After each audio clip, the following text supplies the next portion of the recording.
চলো আজ আমি তোমাদের নিয়ে যাব আমার সাথে টাকি। টাকি হলো এমন একটা জায়গা যার এপারে ইন্ডিয়া, ওপারে বাংলাদেশ, ওপারে বাংলাদেশের সাতক্ষীরা জেলা, এপারে ইন্ডিয়ার টাকি, মাঝখান থেকে বয়ে গেছে ইছামতি নদী। এছাড়াও আছে 400 বছরের পুরনো রাজবাড়ি, যেখানে এখনো পর্যন্ত প্রত্যেক বছর দুর্গাপুজো হয়। তার সাথে পাবে মিনি সুন্দরবন, চারিদিকে গোলপাতার জঙ্গল। এখানে গেলে সুন্দরবনের ফিল কিন্তু অল্প একটু পেয়েই যাবে। এছাড়া ইন্ডিয়ার 0 পয়েন্ট, আর ওই যে দূরে বাংলাদেশের 0 পয়েন্ট। এছাড়া বিসর্জন সিনেমার শুটিং স্পট, আরো অনেক ঘোরার জায়গা। চলো তাহলে আজ তোমাদের টাকি ঘুরে দেখাই। Hi guys, welcome back to my channel. আশা করি তোমরা সবাই খুব ভালো আছো, সেফ আছো। আমি খুব ভালো আছি। আর চলে এসেছি আবার একটা নতুন ভিডিও নিয়ে। থাম্বনেল টাইটেল দেখে তোমরা বুঝে গেছো আজকের ভিডিওটা কি হতে চলেছে। আজকে আমি একটু অনেক দিন পর ঘুরতে যেতে চলেছি। আর এই প্ল্যানটা আমি যে কত দিন ধরে করছি, তোমাদের মানে কি বলবো, লাস্ট 2 বছর তো হবে এই প্ল্যানটা করছি, কিন্তু সে আর যাওয়াই হচ্ছে না। আজ যাবো, কাল যাবো, পরশু যাবো, তরশু যাবো, আর লাস্ট 1 মাস ধরে তো বাড়ি বসে, সে আর যাওয়াই হচ্ছে না। বলে না যে বাড়ির পাশে জায়গা থাকলে সেই জায়গা সে যাওয়া হয় না, ঠিক সেরকমই হয়েছে। তো ফাইনালি আজকে আমি যেতে চলেছি। আজকে আমি যাচ্ছি হলো টাকি। আমি এত বছর ধরে বহুবার টাকি গিয়েছি, কিন্তু যে ঘোরার স্পটগুলো আছে সেগুলো আমি কোনো দিন ঘুরিনি, মানে একদিনও যাইনি। শুধুমাত্র টাকির যে মেন ওই সামনেটায় আর কি, ওখানটা অল্প একটু গিয়ে বসে আর কি সময় কাটিয়ে চলে এসেছি। ফাইনালি আজকে আমি যেতে চলেছি টাকি ঘুরতে। আর আমার সাথে সাথে কিন্তু তোমাদের আমি ভিডিওর মাধ্যমে টাকি ঘোরাবো। যতটা আমি ঘুরবো ততটাও তোমাদের সাথে শেয়ার করবো। তো স্পট যেগুলো আছে সেগুলো মোটামুটি কভার করার চেষ্টা করবো, বেশি কয়েকটা না, যে কটা আছে। কিন্তু মেন কথা, আমাদের বেরোতে অনেকটা লেট হয়ে যাবে। আশা করছি এখনই 10:30 বাজে, আমাদের বেরোনোর কথা ছিল 11টার সময়, কিন্তু এখনই 10:30 বাজে। আমি এখনও স্নান করিনি, স্নান করবো, রেডি হবো, দেন বেরোবো। এই না 11টার মধ্যে বেরোতে পারবো কিনা, কিন্তু 11 না হলেও 11:30টার মধ্যে আশা করি বেরিয়ে পড়বো। তাহলে চলো এখন বেশি বকবক না করে আজকের ভিডিওটা শুরু করা যাক। রেডি হয়ে বেরিয়ে পড়েছি। প্রত্যেক দিন আমি রেডি হয়ে ভাবি বাড়ি বসে কথা বলবো, মানে আমি তাড়াতাড়ি রেডি হবো, কিন্তু সেটা আর হয় না। প্রত্যেক দিন আমি লেট হয়ে যাই। আজকে অতিরিক্ত লেট হয়ে গেছি। ভেবেছিলাম খুব জোর হলে 11:30 বাজবে, কিন্তু এখন প্রায় 12টা বাজতে যায়। এখন বেরোচ্ছি, যেতে যেতেই 12:30 পৌনে 1টা বেজে যাবে। জানি না কতটা কি ঘুরতে পারবো। যতটা যা পারবো ততটাই তোমার সাথে শেয়ার করবো। আবার যেহেতু শীতকাল, তাড়াতাড়ি সন্ধেও হয়ে যাবে, জানি না কি করবো। চলো বেরোই এখন, যাই, গিয়ে যে কটা স্পট ঘুরতে পারবো সেগুলোই তোমাদের ঘুরে ঘুরে দেখাবো। বেরিয়ে তো গিয়েছি, আর যেদিনকে লেট হয় সব দিক থেকে লেট হয়। একে আমি লেট করে বেরিয়েছি, আমাকে প্রায় 10 মিনিট তারপরে হয়ে গেছে হলো গিনি। তারপরে বেরোলাম, রাস্তায় জ্যাম, তারপরে আমার রেল লাইনে গেট পড়েছে, মানে সব দিক থেকে লেট। এখন হলো এই যাচ্ছি, এখনই প্রায় 12:30 বাজতে যায়। জানি না যেতে যেতে একটা তো ওভার হবে। আর আমরা যেহেতু বাইকে যাচ্ছি, তো আমাদের আধা ঘন্টা 40 মিনিট লাগবে। তোমরা যারা দূরের থেকে ট্রেনে আসবে ভাবছো, তারা কিন্তু হাসনাবাদ যে লাইনের যে ট্রেন আছে সেই ট্রেন ধরে আর কি টাকি স্টেশনে নেমে যাবে। হাসনাবাদ সবার লাস্ট স্টেশন, তার আগের স্টেশনই হলো টাকি। এখানে নেমে তোমরা অনেক টোটো পেয়ে যাবে, সেই টোটো ধরে তোমরা আর কি টাকির যে মেন ওই জায়গাটা সেখানে তোমরা চলে যেতে পারবে, বা ওখান থেকে তোমরা টোটো রিজার্ভ করেও ঘুরে নিতে পারো। তো আমরা এখন এই বাইকে যাচ্ছি, গিয়ে যতক্ষণ আর কি লাগবে যেতে, গিয়ে তারপর ওখানে গিয়ে যতটা ঘুরবো তোমাদের তো দেখাবো। দেখতে দেখতে আমরা পৌঁছে গেছি টাকিতে। এটাই হলো টাকির মেন নদীর ঘাট। স্টেশন থেকে তোমরা টোটো রিজার্ভ করে যদি না আসো, তাহলে তোমাদের এখানেই নামিয়ে দেবে, 10-20 টাকা ভাড়া নেবে। তোমরা স্টেশন থেকেই রিজার্ভ করে ঘুরতে পারো, অথবা তোমরা এখান থেকেও যে টোটোগুলো দেখলে সেগুলো রিজার্ভ করে টাকি ঘুরে নিতে পারো। এই হলো টাকির ইছামতি নদী, যার ওই পারে বাংলাদেশ, এই পারে ইন্ডিয়া। আর এখানে বসেই কিন্তু একটা দারুণ সন্ধে উপভোগ করা যায়। আর এই যে ভাঙা নৌকাটা দেখছো, এটা কিন্তু একটা দারুণ জিনিস করেছিল, যেটা এই নদীতেই চলতো, কিন্তু বেশি দিন চলেনি কিছু প্রবলেমের জন্য। এখন এখানেই রাখা আছে, হয়তো ভবিষ্যতে এইটা নিয়ে আরও কিছু ভাববে। তো পৌঁছে গিয়েছি আমরা টাকি। ফার্স্টে আমরা যাচ্ছি হলো মিনি সুন্দরবন। আর আজকে যেহেতু সানডে, ওই জন্য একটু তুলনামূলক ভিড়টা আছে। সব টোটো করে আর কি বেরিয়ে গিয়েছে। এখানে টোটো ভাড়া ওরকম কিছুটা নাই, যেখানে যা যা আর কি স্পট আছে সেগুলো তোমাদের আর কি ঘুরে দেখিয়ে দেবে। তো আমরা এখন ফার্স্ট যাচ্ছি মিনি সুন্দরবন, তারপরে আর যা যা ঘোরা দেখা যায় সেগুলো ঘুরবো। আর আসার সময় রাজবাড়িটা দেখলাম বন্ধ, যাই না ওখানে ঢোকা যাবে কিনা। আমি পুজোর সময় একবার এসেছিলাম, তোমরা হয়তো কোনো ব্লগে, সেই ব্লগটা যদি দেখে থাকো তাহলে দেখে থাকবে। তো এখন ফার্স্ট যাচ্ছি মিনি সুন্দরবন। আর চলো, ওখানে আমাদের আধার কার্ড দিয়ে এন্ট্রি করতে হচ্ছে, যেহেতু চারপাশে বর্ডার এলাকা, ওই জন্য তো আধার কার্ড জমা নিয়ে নিয়েছে। তারপর ওখান থেকে আমরা একটা ভ্যানে উঠে গিয়েছি, গিয়ে এখন যাচ্ছি হলো মিনি সুন্দরবন। তো চলো। প্রথমেই আমরা গিয়েছিলাম মিনি সুন্দরবন। এখানে যেতে গেলে অবশ্যই কিন্তু আধার কার্ড নিয়ে আসতে হবে, আধার কার্ড জমা দিয়ে এখানে ঢুকতে হবে, এটা তোমরা প্রথমেই দেখে নিবে। আমরা ঢুকে গিয়েছি হলো মিনি সুন্দরবনে, যেখানে হলো গোলপাতার জঙ্গল, হোগলা পাতার জঙ্গল, এখানে পুরো দিকটা ব্রিজ করা মাঝখান দিয়ে, আর চারিদিকটা হলো পুরো বাগান আর বাগান। আর আজকে মানে কপাল চাপাচ্ছি, কেন আজকে আসলাম, এত ভিড় এত ভিড়। আর এখানে ঢুকতে গেলে হলো 10 টাকার টিকিট নেয়, তো সেই টিকিট কেটে আমরা ঢুকে পড়েছি, আর প্রচণ্ড ভিড়। প্রথমেই আমরা গিয়েছিলাম মিনি সুন্দরবন, যেটা তোমাদের বললামই। এখানে তোমরা তোমাদের পার্সোনাল গাড়ি, বাইক বা টোটো রিজার্ভ যাতে করেই আসো না কেন, সেটা তোমাদের পার্কিং করে আধার কার্ড দিয়ে এন্ট্রি করে ঢুকতে হবে। এবং ওখান থেকে এই অবধি আসতে গেলে ওখানে প্রচুর ভ্যান থাকবে, সেটা তোমরা 10 টাকা 20 টাকা ভাড়া দিয়ে তোমাদের এই অবধি আসতে হবে। আর এখানে হলো চারিদিকে গোলপাতা, কেওড়া পাতা, হোগলা পাতা, মানে সুন্দরবনে যা যা গাছ থাকে সেই গাছের একটা ভালো মতো জঙ্গল পেয়ে যাবে। আর যার মাঝখান থেকে এরকম একটা ব্রিজ আছে, যেটা হাঁটতে হাঁটতে যেতে হবে, আর চারিদিকের এই সুন্দর দৃশ্যটা তোমরা দেখতে পারবে। আরেকটা কথা, এখানে ঢোকার প্রবেশ মূল্য কিন্তু 10 টাকা করে নেবে।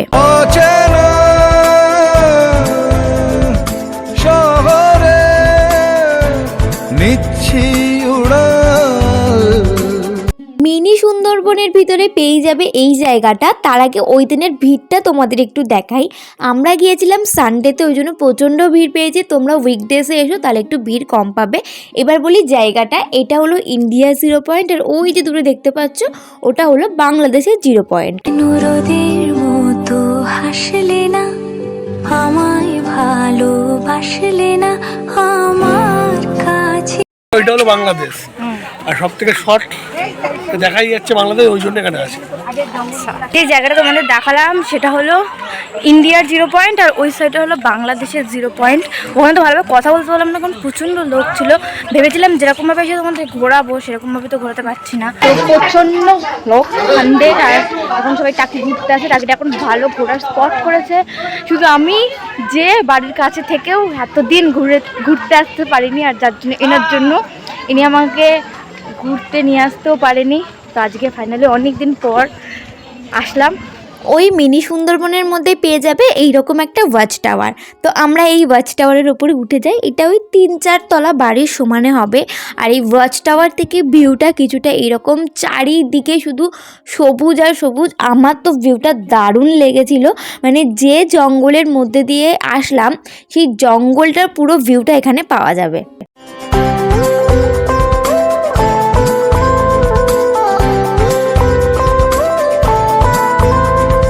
এখন আমরা উঠেছিল ওয়াচ টাওয়ারে, আর এখান থেকে ভিউটা কিছুটা এইরকম। দেখো চারিদিকে শুধু গাছ আর গাছ দেখতে পাবে। এটা হলো ওয়াচ টাওয়ার, এটা ওই 3-4 তলার সমান আর কি উপরে উঁচুটা। আছে উঠছি, মানে ভিডিও করতে পারছি না, তার মধ্যে প্রচুর লোকের ভিড় হয়ে যাচ্ছে পুরো ওয়াচ টাওয়ারটা। আর এই হলো ভিড়। চলো এবার নিচে যাই, কারণ এখানে ভিড় হয়ে যাচ্ছে। বাদ বাকি জায়গাগুলো ঘুরি ততক্ষণ। এই হলো মিনি সুন্দরবন, যেখানে চারিদিকটা এরকম আর কি গাছ দিয়ে ঘেরা, মাঝখানে ব্রিজ। তো আমরা মোটামুটি ঘুরে দিয়েছি, যেখান থেকে এখন বেরোচ্ছি।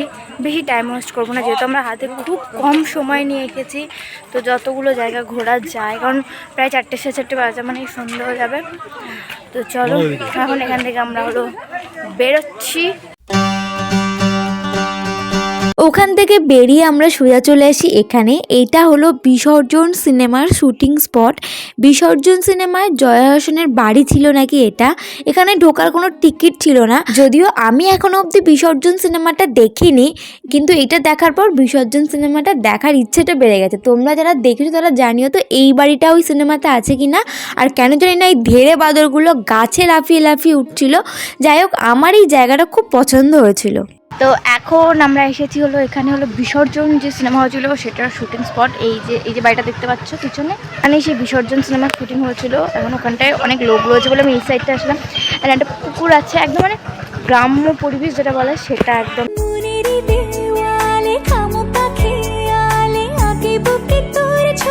বললাম না এই জায়গাটা আমার খুব পছন্দ হয়েছিল, এত শান্ত নিরিবিলি জায়গা, পাখির ডাক পাওয়া যাচ্ছে, খুব সুন্দর লাগছিল। আমরা এসেছিলাম বাড়িটার পিছন দিকে, এখানে ওই যে বক্সগুলো দেখতে পাচ্ছ ওখানে কিন্তু মধু চাষ করা হয়, পাশে এরকম একটা পুকুর আছে, মনে হচ্ছিলো এখানে বসে খানিকক্ষণ সময় কাটাই। ওখানে আমরা খানিকক্ষণ সময় কাটিয়ে বেরিয়ে এসেছিলাম। এই যে নৌকাগুলো দেখতে পাচ্ছ নদীতে চলছে, তোমরাও কিন্তু চাইলে এই নদীতে উঠতে পারো। অনেকগুলোই ঘাট আছে যেখান থেকে তোমরা এই নৌকায় উঠতে পারবে। এক একজনের ভাড়া 100 টাকা করে নেবে, হয়তো টাইম বেঁধে দেওয়া থাকে 30 মিনিট কি 1 ঘন্টা তোমাদের নৌকায় করে এই নদীতে ঘোরাবে। তোমরা যারা টাকি ঘুরতে আসছো অবশ্যই কিন্তু নৌকায় উঠো, ভালো লাগবে। ওখান থেকে আমরা সোজা চলে যাই টাকির রাজবাড়িতে। মেন গেটটা বন্ধ ছিল, কিন্তু পাশ দিয়ে একটা জায়গা আছে যেখান থেকে আর কি ঢোকা যাচ্ছে। এখানকার প্রবেশের মূল্য 10 টাকা। এই রাজবাড়িটা হলো 400 বছরের পুরনো। যারা অনেক দিন ধরে আমার ভিডিও দেখছো তারা জানো, এখানে কিন্তু আমি আগেও গিয়েছি একসময় পুজোতে। এখানে প্রত্যেক বছর দুর্গাপুজো হয়, সেই সময় আমি এসেছিলাম, তোমাদের দেখিয়েছিলাম। এইটা হলো সামনে থেকে রাজবাড়িটা কিছুটা এই রকম দেখতে। তোমরাও চাইলে না এক বছর দুর্গাপুজোর সময় টাকিতে আসতে পারো, তাহলে এই সুন্দর রাজবাড়ির পুজোটা কিন্তু ভালোভাবে উপভোগ করতে পারবে। এখানে নাকি একসময় বলি দেওয়া হতো, যদিও সঠিক কিনা জানি না। আর এই দালানে একটা ছোট্ট দুর্গা মায়ের মূর্তিও রাখা আছে। আর এই হলো দালানের ভিতরটা, আর বাইরে থেকে ভিউটা কিছুটা এইরকম। রাজবাড়ির সামনে থেকে উঠে পরে পড়বে এই দালানটা, আর এখান থেকে ভিতরে ঢুকেই আমি যে দুর্গাপুজোর কথা বলছিলাম তার যাবতীয় সবকিছু এখানে সংরক্ষণ করা রয়েছে, যেগুলো তোমরা ওই ফটোর মাধ্যমে দেখতে পারবে। ওপরের দিকে দেখো সেই আগেকার বাড়িতে যেরকম কড়ি বর্গা থাকতো, ঠিক কিন্তু সেই রকমই। এখন আমরা এসেছি হলো টাকি রাজবাড়ি। এখানেই হলো যে পুজো হয়। আমি লাস্ট আগের বছর আসা হয়নি, মানে 2022 সালে এসেছিলাম, তারপরে আসা হয়নি আগের বছর শোয়ের চাপের জন্য। তো এখানেই হলো পূজা। আমি প্রথম ভাবছিলাম তো ঢুকতে দেয় না, সামনে থেকে তালা দেওয়া, কিন্তু পিছন দিক থেকে আর কি গেট করা আছে। 10 টাকার টিকিট নিয়েছে এর ভিতরে ঢোকার। তো এই হলো ব্যাকগ্রাউন্ডটা। তোমরা যারা ভাবছো টাকি ঘুরতে আসবে তারা কিন্তু একদিনের জন্য টাকি অবশ্যই ঘুরতে আসতে পারো। টোটো রিজার্ভ করলে তোমরা মানে অনেকগুলো জায়গা ঘুরতে পারবে। ও টোটোওয়ালারা মোটামুটি সব চেনে। আমরা যেহেতু সব জায়গায় চিনি না, যেটুকু চিনি আর যেটুকু জিজ্ঞেস করে দেখতে পাচ্ছি, আর যেহেতু টাইমটাও শর্ট, এখনই প্রায় 2:30 বেজে গেছে, টাইমটা যেহেতু অনেক শর্ট হয়ে গেছে, তো যেটুকু যা ঘুরতে পাচ্ছি সেটাই তোমাদের সাথে শেয়ার করছি। তোমরা কিন্তু অবশ্যই একদিনের জন্য টাকি ঘুরতে আসতে পারো, খুব সুন্দর লাগবে আশা করি তোমাদের ঘুরে।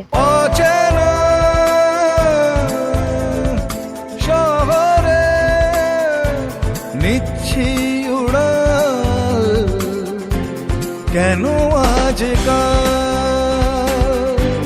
নিচ্ছি উড়াল কেন আজকাল। ওখান থেকে বেরিয়ে আমরা চলে যাই টাকি কুলেশ্বরী কালীবাড়িতে। যদিও এখানে তখন কাজ হচ্ছিল বলে আমরা সেভাবে ঘুরতে পারিনি, তো একটুখানি দেখেই বেরিয়ে আসি। এছাড়াও আরও একটা মন্দির আছে টাকিতে, চোরা শিব মন্দির, যেখানে আমরা যাইনি, কিন্তু তোমরা টোটো রিজার্ভ করলে তোমাদের অবশ্যই ঘুরে দেখিয়ে দেবে। তারপর ওখান থেকে আমরা চলে যাই খেতে, কারণ আমাদের পেয়ে গিয়েছিল প্রচণ্ড খিদে। আমরা গিয়েছিলাম হইচই ক্যাফেতে, এর একটা ব্রাঞ্চ আমাদের বসিরহাটেও আছে। এখানকার খাবার না আমার অতটাও হাইফাই লাগে না, মোটামুটি ঠিকঠাক। তো সামনে এটাই পেয়েছিলাম, খিদে পেয়েছিল, ওই জন্য এখানেই চলে গিয়েছিলাম। আমি অর্ডার দিয়েছিলাম চিকেন বিরিয়ানি, ও মটন বিরিয়ানি, আর তার সাথে চিকেন দো পেঁয়াজ। এই হলো আমরা লাঞ্চ করে বেরোলাম। বিরিয়ানিটা মোটামুটি ঠিকঠাকই ছিল, কিন্তু চিকেন দো পেঁয়াজ নিয়েছিলাম সাইড ডিশ হিসেবে, যেটা একদমই জঘন্যতম ছিল। মানে খেতেই পারি লাস্টে 2-3টে মানে নষ্ট করতে হয়েছে। আমার একদম খাবার নষ্ট করতে আমার একদম ভালো লাগে না। আমি যেটুকুনি খাবো একদম ওইটুকুই নেই, তার থেকে বেশি নেওয়া আমার পছন্দ হয় না। আর খাবার নষ্ট করতে আমার একদম পছন্দ হয় না। মানুষ ঠিকঠাক খাবারই পায় না, সেখানে খাবার নষ্ট করতে প্রচণ্ড গায়ে লাগে। তো যাই হোক, কিন্তু লাস্ট অব্দি এত ভালো করে চিকেন দো পেঁয়াজাটা, মানে চিকেন দো পেঁয়াজা ছিল কি পেঁয়াজা ছিল আমি জানি না, পুরো লালে লাল ছিল, তো ওটা খেতে পারিনি। যাই হোক, এখন আমরা যাচ্ছি হলো ইকো পার্ক। টাকি যে ইকো পার্ক আছে সেই ইকো পার্কে যাচ্ছি এখন, চলো। তারপর গিয়েছিলাম টাকির ইকো পার্কে। এখানে আমি অনেক বছর পরে আসলাম, আগে অনেকবার এসেছিলাম, কিন্তু জায়গাটা অনেকটাই চেঞ্জ হয়ে গেছে। এখানে ঘোরার মতো সেভাবে কিছু নেই, এখানে তুমি একটু বসে সময় কাটালে, বোর্ডিং করলে, তার জন্যই জায়গাটা ঠিক। ও তোমাদের তো বলতেই ভুলে গেছি, এখানকার প্রবেশের মূল্য কিন্তু 15 টাকা। তোমরা যারা অনেক দূর থেকে টাকি ঘুরতে আসছো তারা কিন্তু এখানে প্রচুর হোটেল পেয়ে যাবে। তোমরা একটা নাইট স্টে করে টাকি ঘুরে নিতে পারো, 2টো নাইট স্টে করার কোনো দরকার নেই, একটা নাইটি এনাফ।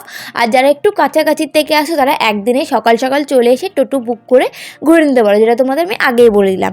তোমাদের একটা আমি সাজেশন দিই, তোমরা কিন্তু এই ঘোরার লিস্ট থেকে টাকি ইকো পার্কটা বাদ দিতে পারো, মানে এখানে দেখার সেভাবে কিছু নেই। যদি এখানে আগে প্রচুর রকমের পাখি, ময়ূর থেকে শুরু করে অনেক রকমের পাখি ছিল, এখন আর সেগুলো নেই। তো তোমরা চাইলে কিন্তু টাকির ইকো পার্কটা বাদ দিয়ে দিতে পারো। আর যারা ভাবছো আসবে তারা আসতে পারো, আমরা এখানে খানিকক্ষণ বসে তারপর এখান থেকে বেরিয়ে যাই। এখন টাকির যে ইকো পার্কে সেখানে এখানে দেখার সেভাবে কিছু নেই। এখানে এই যে একটা পাশে দেখতে পাচ্ছ কুকুর মতো আছে, এখানে আর কি বোটিং করার সিস্টেম আছে, আর ওই বাচ্চাদের স্লিপ দোলনা এইসব আছে। আর একটু বসে তোমার গল্প করার যদি ইচ্ছা হয় সেটা করতে পারবে। এমনি ঘোরার এখানে কিছু নেই। আমরা খানিকক্ষণ বুঝেছিলাম, খেয়েও খুব কষ্ট হচ্ছিলো, তাই তো বসে এখন বেরোচ্ছি। বেরিয়ে যে টাকির যে মেন যে যেখানটা আর কি ওই জায়গাটা, ওখান থেকে একটু বসবো, আর কোথাও যাবো না আজকে। কারণ টাকির আরেকটা জায়গা আছে, সেটা হলো মালদ্বীপ রিসর্ট, যেটা খুব নতুন করেছে, খুব সুন্দর। কিন্তু ওটা আমার ইচ্ছে যে সরস্বতী পুজোর দিন যাওয়ার। আমি যদিও আগে একবার একটা শ্যুটের কাজে গিয়েছিলাম ওখানে, তো ইচ্ছা আছে সরস্বতী পুজোর দিন যাওয়ার। আজকে আর ওখানে যাব না। আর ওটা মেনলি সন্ধ্যেবেলার টাইমটা বেশি ভালো লাগবে। যদি অন্য কোনো দিন আসি সন্ধ্যেবেলার টাইমে, তখনও তোমাদের দেখাতে পারবো। বাড়ির পাশে যখন ইচ্ছা হয় আসা যায়, কিন্তু সেই ইচ্ছাটাই হয় না বাড়ির পাশে জায়গা হয়। তো চলো এখন এখান থেকে হলো বেরোবো, কারণ এখানে প্রচণ্ড ভিড় হয়ে যাচ্ছে আর সব ভালো লাগছে না আমার এখানে থাকতে। একদম টাকি থেকে বেরিয়ে গিয়েছি, ওই যেখানে আর কি বসার জায়গা, যেখানে আমি আই লাভ টাকি লেখা, ওখানটা গিয়েছিলাম। ওখানে একটু ভিড় ছিল বলে পাশে থেকে একটা কোল্ড ড্রিঙ্কস কিনে একটু কষ্ট হচ্ছিলো বেরিয়ে খাওয়ার পরে। তো কোল্ড ড্রিঙ্কস খেয়েছি, খেয়ে বেরিয়ে আসলাম। গিয়ে আছে আমার নাচের রিহার্সাল 7টা থেকে।